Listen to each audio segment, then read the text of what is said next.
Happy nice day to everyone. Good morning. Welcome to our channel, Sir Lopez Vlog.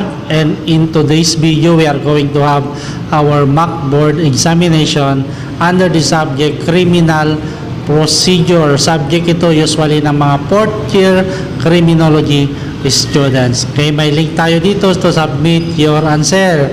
At para naman sa ating mga visitors, you can find the answer later on dito sa ating description box. Alright, so let's start.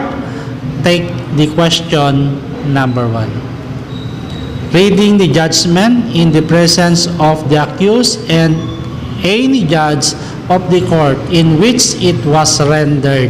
Is it A, arraignment, letter B, promulgation of judgment, letter C, execution of judgment, or letter D, suspension of judgment? Question number 2. X is charged with homicide. He pleads guilty but presents evidence to establish self-defense. What should the court do? Letter A, deny the evidence to establish self-defense. Letter B, the court should withdraw the plea and enter a plea of not guilty. Letter C, convict the accused based on his plea of guilty. Or letter D, convict him with homicide with lower penalty. Question number 3. Reading the complaint or information in the language or dialect known to the accused and ask him whether he pleads guilty or not guilty. Is it A, trial, letter B, judgment, letter C, appeal, or letter D, arraignment?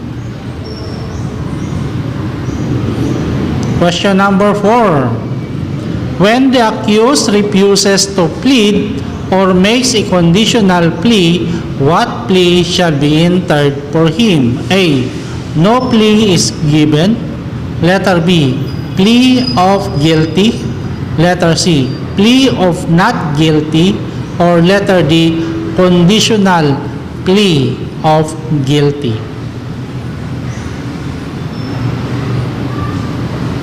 Number 5.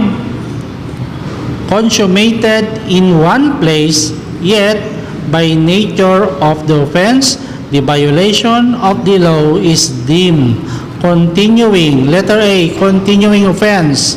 Letter B, transitory offense. Letter C, scattered offense. Or letter D, none of them. Number 6. Upon custody and prior to conviction, when the offense charged is not punishable by death, life imprisonment, or reclusion perpetua. Letter A, bail is a matter of right. Letter B, bail is a matter of discretion. Letter C, bail should not be allowed. Or letter D, bail is not required.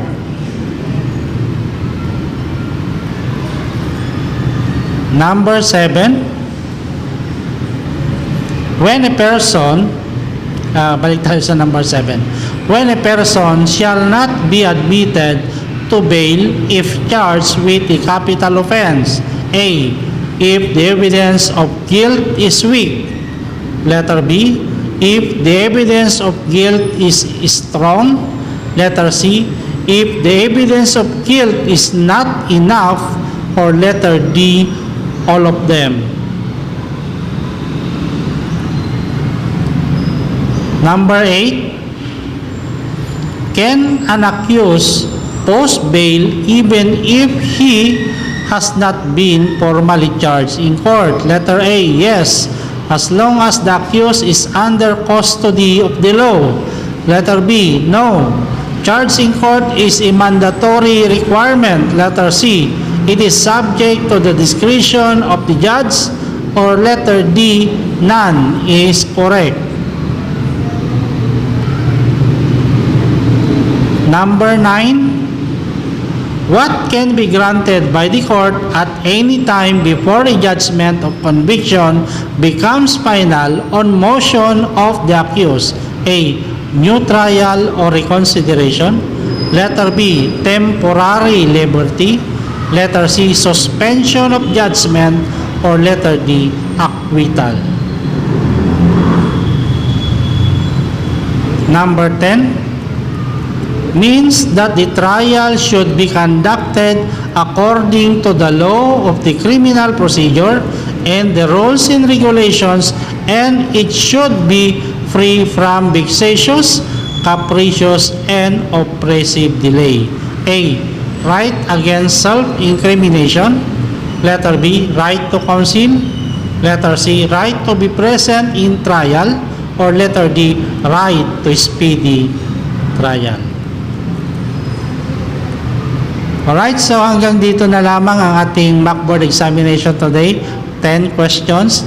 Answer it correctly and submit your answer in the link provided to you here in our description box. As I made mention a while ago, answers will be posted and you can find it also in our description box. Alright, so have a nice day. See you again next meeting.